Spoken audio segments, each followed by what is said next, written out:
Welcome to another edition of the Tiger Football Report. I'm your host, Spiro Marikas, along with the head coach of the Tigers, Pete Shinnick. And, Coach, the Tigers went down to Greensboro, North Carolina to take on North Carolina A&T, first ever meeting between the two schools. And it was homecoming, and to say that they've got great atmosphere down there would be an understatement. They had like 50,000 people there. Yeah. And I mean, the estimates, I think, were even a little larger than that. And they say it doesn't matter who shows up to the game, it's everything else that's going on. And so had family members who wanted to come to the game, and they were like, hey, you better get there at 8 o'clock if you want to find a parking spot.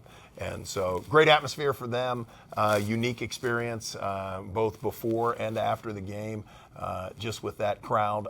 I've never seen a post-game party like that. And I've been to a lot of places, a lot of different ones.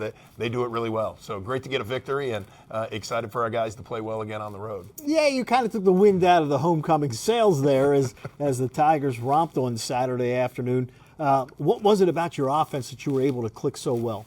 Yeah, you know, I think we've seen it in different games, what I think we're capable of doing offensively. And, you know, it's going to start with our O-line establishing the run game. And, you know, Devin has done a fantastic job in the absence of Diego. He's gotten more reps and he's gotten more carries. And then Chris Watkins, has come in and really filled that second void really well. And I mean, his touchdown run was the longest one we've had of the year. So we feel like we got a really good 1-2 punch. It starts with the O-line and our tight ends getting done what they need to do. And then I think you see Nate Kent just continue to grow and continue to develop. I mean, you know, probably half his passing yardage came on the RPO stuff that we're doing. Coach Shepard's doing a great job of mixing it up and, you know, giving him some different looks there. So we're able to get the ball out quick. We're able to, you know, get positive yardage when we're running. You know, that's why we jumped out to a lead and then really never gave it up. And, you know, coming off the Delaware game, it was going to be interesting to see how your team responded to basically a flat performance against the Blue Hens. And they certainly came out very, very well. Yeah, love how we've responded, and I think that's one of the things that I feel very good about. You know, reflecting on this year as we got 2 games left. You know, we always have responded after we don't play well. Now, the thing that we've got to work on this week, and the thing that we've got to get better at is, you know, when we play well, what do we do next? And so. Our guys have had a great attitude this week. They're excited about going on the road, getting an opportunity to play another playoff type team, another ranked team. So third one on the road, really, or 3 out of 4 that we've played that, you know, are highly ranked and, you know, an opportunity to go to the playoffs. So coming out against North Carolina A&T, we were really looking what would the spark be, and it was really, I think, great team football, that first score. You know, offense came out, they moved the ball, they didn't get it, but we won the field position battle.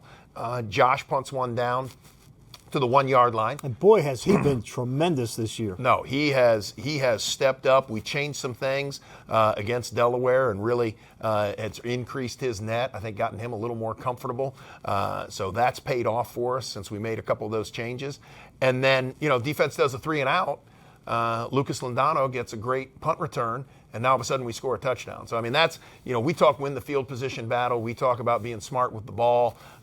You know, those are the components of what I think leads to winning teams. And we got up 7-0 there by our offense, defense, and special teams all being on the same page. And for the ball game, you forced turnovers. You did not turn it over. Yep, and that's been our formula. Really, for us to be successful. If we don't turn the ball over, we're probably going to win the game. And so you've seen that, and then you've seen when we've untimely turned the ball over, which we've turned it over going in, we've turned it over coming out. You know, that makes our opportunity to win less. And so in our close games, we've had those turnovers that have really hurt us. That could have been point swings one way or the other. All right. Well. 2 games left and a lot to play for the Tigers. You come into this game this week against Villanova at 4-5, but still a chance for a winning record, and 3-3 in the conference, so still a chance to have a winning record in conference also, which would be a great accomplishment for this group. Yeah, I think, you know, coming into the season, we had really high expectations, and I felt like if we played great football, you know, which is what we say, if we play great football, we'll have an opportunity to be in every game. And, obviously Maryland, I thought we played really well, but, they had some firepower there that we weren't able to keep up with. And until Delaware, I felt like we were in every game with an opportunity to win them. And so to come back and play North Carolina A&T the way we did, feel great about where we are. Again, as you mentioned, we take care of business this week. It's going to be a hard test. Villanova's a very sound football team. They're good on both sides of the ball. They run the ball well. They throw the ball well. But, I think they're very similar to William and Mary. I think they're very similar to what we saw in New Hampshire. And so we do that. Now you're sitting there 4-3 in conference with an opportunity to go 5-3 in conference, and you'd take that any year. And this is a team, I remember when we did the coaches show for Delaware that I had said to you, I've never seen a team that has their top 2 running backs averaging as many yards per carry.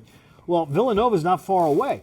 I mean, they're averaging as a team 5.6 yards per carry, and Jalen Jackson 6.9 yards a carry, and Barley 6.3 yards per carry, and they average about 220 yards on the ground. Yeah, and what you're going to see is, and we saw it at Delaware. You saw 2 really dynamic running backs at Delaware. And what you'll see with Villanova is you'll see 3 really dynamic running backs. They do a fantastic job of hitting the hole. They run some gap scheme, they run some counter scheme, they run some pull scheme, they run inside zone, and their backs just hit it. And so we've got to be sound up front to be able to slow them down. I feel good about some of the things that we're looking at to do to try to slow them down. But their backs, I think it's very similar. And so we've got to be on point. We've got to be dialed in to be able to limit them in the run game. Some people have been able to do that. So we're looking at what they've been able to do and try to duplicate that. They have won 4 games in a row and scored over 35 points in their last 2 ball games. So they're going to be coming into this game with a lot of confidence on the offensive side. Yeah, most definitely, and they should. They really should. They're really playing offensively as well as anybody in the league. They've gradually, as you mentioned, moved up to be one of the better offenses in the league. They've got explosive playmakers across the board. They make you stop the run, and then they're going to go deep on you. And so where we saw a New Hampshire team that liked to kind of spread it out and run different route combinations, where we saw a William and Mary that wanted to go deep, these guys really do it all. But they will test you. You're going to see 5-6 balls deep, and our corners are going to have to be great. All right, well, the Tigers and the Wildcats will do it 1 o'clock on Saturday afternoon from Pennsylvania. Gordy Combs and I will have the call for you on TowsonTigers.com starting at 12:45. So for the head coach of the Tigers, Pete Shinnick, I'm Spiro Marikis. Thanks for tuning in to another edition of the Tiger Football Report.